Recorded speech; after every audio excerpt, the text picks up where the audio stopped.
Hi George Whitesides, thank you very much for being part of CUTEC's 8th Annual Technology Ventures Conference. We're very delighted that you were able to fly over here from LA to be our closing keynote. So just a few questions I had in mind.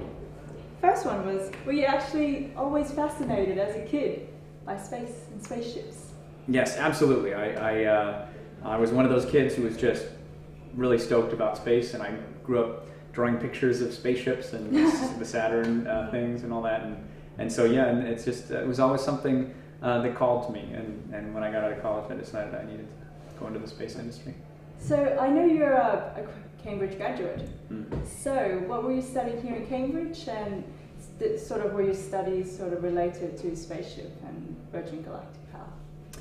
They were sort of related to space. I did an MPhil in a subject called Geographical Information Systems and Remote Sensing. Mm-hmm. So this is sort of like digital maps, but also remote sensing, which is largely, but not fully, done using satellites. So there's a lot of use of satellite imagery in our program, both of this planet and other planets, so Mars and other places. And so there was the relationship to space per se, not space tourism, but to space. So then, leaving Cambridge, how did you get, and what's your path all the way to this being CEO of Virgin Galactic? Well, in summary, basically, I came back to the States after I was at Cambridge, and I got a job at an entrepreneurial space company. And this area is a really exciting area in the States, actually all around the world. The area of new space startups is a new area, and it was just sort of getting off the ground back in the early 2000s. And so I got a job with one of these companies. It went out of business 3 months after I joined it. Mm-hmm. Hopefully not through my impact on it, but who knows? And then I just kept on working at different space companies, and eventually I did a short stint in government at NASA, where we were thinking about what sort of the right policy for the nation was for space, and then was offered the job at Galactic. And in the world of space, Virgin Galactic is sort of the cool company, and so it was literally an offer that I eventually couldn't resist. Perfect. So, on the ideas economy theme, how do you think Virgin Galactic has sort of benefited through ideas economy and through collaboration? Yeah. Well, I mean, Richard Branson, the sort of the founder and the driving principle behind Virgin Galactic, is very much sort of almost the embodiment of collaboration, you know, and sparking new ideas. I think some of the points that I would make would be that one is that space is going through sort of a revolution in cost right now, where dramatically more people are able to work in space and to create space designs. And so there's a dissemination of space knowledge out, certainly in the United States and even more broadly than that.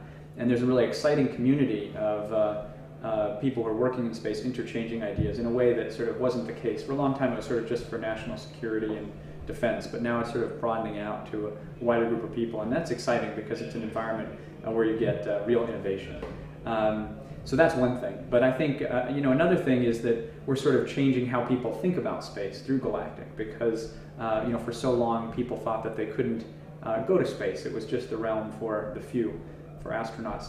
But we're sort of changing how people think about space, and I think that's an exciting thing. We're sort of helping to launch what I think of as the second space age, in a way. You know, a new age where commercial entities and private entities play a much larger role. So, I'm aware that Virgin Galactic was formed from the winner of X Prize competition. Could you elaborate a little bit more about X Prize competition and the winner of that, and how Virgin Galactic was formed? Absolutely. So the X Prize was originally a competition to send the first private spaceship to go into space in 2 weeks, and it was won by a firm called Scaled Composites that's based in Mojave, California. And when Richard saw that these guys were on track to win this prize, he began negotiating a deal under which Virgin would essentially commercialize this technology. And when the Scaled guys won the competition, winning $10 million when they sent the first private spaceship into space twice in 2 weeks, twice in actually 4 days. Richard and the guys who ran that company announced the formation of Virgin Galactic. And so I think the idea of prize competitions is tremendously powerful in terms of generating innovation. And it's something that the US government is thinking more about. Now all government agencies in the US have the ability at the federal level, have the ability to form their own prizes. And that is almost completely due to the X Prize competition, the success of the X Prize competition, and the success of ensuing competitions. They've since 2004, they sort of spread out into energy and genetics and all these other subjects. And so I think that model is very, very powerful and one that we can probably apply to different areas. So where would Virgin Galactic take us next? Well, you know, what we talk about inside the company is that we're really focused on just starting off on, getting started in the right way, in a safe way, in a sustainable way, in a way that generates a profitable business. So we're very focused on just beginning with the suborbital space tourism. Mm-hmm. But I think the sky's, in a way, not even the limit. You know, down the road, we're going to be able to do all kinds of things that will be exciting. Our dreams include ideas like, point to point and transportation and things like that. But really, we're focused very much on the suborbital side to just get that going successfully. So you think one day we'll actually be living in the moon or living in Mars? Some people will. Going back and forth from, instead of New York to London, we'll be going to the moon and Earth? Yeah, it may not be me, but it may be my kids. Maybe it'll be you. I don't know. But I think it's inevitable. I think ultimately, and it's just a question of when and how quickly we can get there. Perfect. And so, did you come over here today from LA on a spaceship?